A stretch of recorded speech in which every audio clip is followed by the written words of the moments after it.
What is up, everybody? This is Lyle with No Hippie Trucking and Transportation.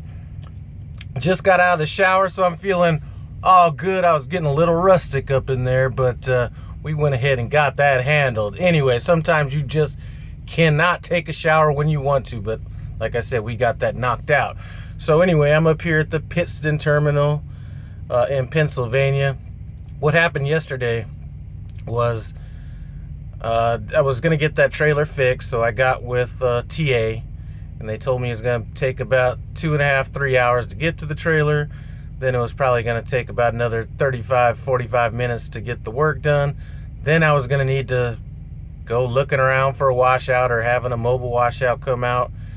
That was going to be about another hour, so I just got with my fleet manager and said, you know, it'd probably just make more sense if I take this trailer over to the terminal to get hooked up. Now that does a couple things. It gets me out of the northeast, well, at least the northeast, the part I really hate, and gets me in a little bit of a better position. So told me he'd just pay me $1 a mile to bring it out here. Listen, I'd have brought that shit out here for free, no joke.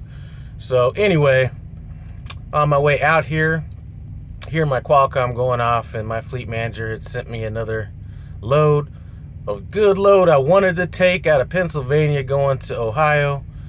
Mainly it was good because it even gets me further out of the northeast, but I took a look at the miles on the load. It was going to be like a total of right around 450 miles, I think, something like that, and I only had 7 hours left on my 70-hour clock. So told him, you know, got together, realized I could not take that load, so he just told me to sit tight till this morning, and he'll probably get me something after that. I do have some good hours. Let me take a look. I do have some hours coming back.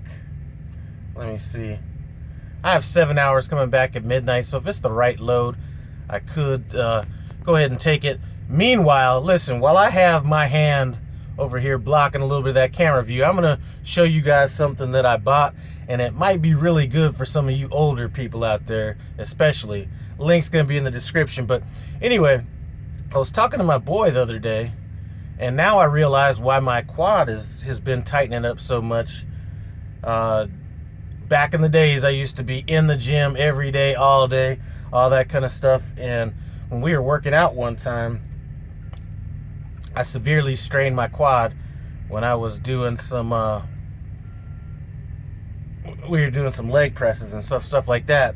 And you know, as you get older, some of those little injuries that you had when you were younger start coming back. Anybody 50 years and older could probably testify to that. But I bought this last time I was on home time. It's just a little massager. It has the round head on it now, but it has about 4 different other heads that you can put on this. And it's just a little vibrating thing.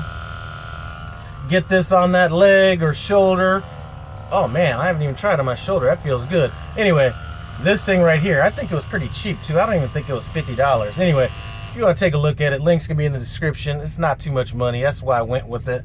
And this thing has been doing wonders. I never even thought about, you know, hitting up the shoulders or anything like that, but that does a good job.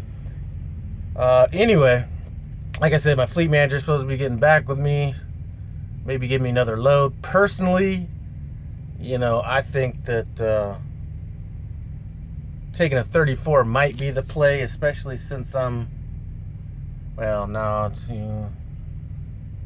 that might actually turn into like a 42 or something like that, so that might not actually be good. If I can get on the right load and go the right direction, I'm all about taking another load today, even if I just pick it up, move it up a couple hours, and then let my hours start coming back. Because I was rolling last week. These hours that are coming back are going to be like 11.5. You know, we got some 9.5, 10.5. I mean, we got some strong hours coming back. So I should be able to run pretty hard once those hours start coming back. So anyway, that is about it. I am just happy to get out of the northeast. Now, listen, it's not a technical driving thing I don't like about the northeast. As a matter of fact, if I was a team truck, I wouldn't mind the northeast at all, because you're not going to have to worry about parking and, you know, all the kind of things you need to worry about being a solo driver, I mean, you still have to worry about washouts and stuff like that, depending on what you're, you know, what you're carrying and stuff like that. But anyway, just too much stress. It's not the traffic. I mean, I could deal with the traffic. I could deal with, you know, some of these, you know, the thing I like about the West, and I could deal with it on the East Coast if I had to, but you know, on the West Coast for the most part, or Midwest, all that, you know, if you're going somewhere, you know, you're gonna be riding on the highway, boom, you're gonna get off the highway, and then where you're going is like right there. You ain't having to drive through, you know, all these damn cities and all this stuff to get somewhere, you know. Anyway, another thing about the East Coast, Northeast Coast, if I had a pre-plan, like this last load I took, I didn't have any hours when I left, so it wouldn't have been possible in this case. But if I could have a pre-plan, like, okay, I'm gonna get here, drop this off, and I have somewhere to go right after that, then I'm fine. It's that whole thing where you don't have anywhere to go and you have to find somewhere to park that is my biggest problem. So anyway, that's about all I got to say about that. Anyway, I do want to thank you guys for stopping by No Hippie Trucking and Transportation. Hopefully we will be heading west, maybe on a little short load. 400, 500 miles be good with me. Anyway, hope you guys are going to have a good day, because I'm going to have a good day myself. Talk to y'all later.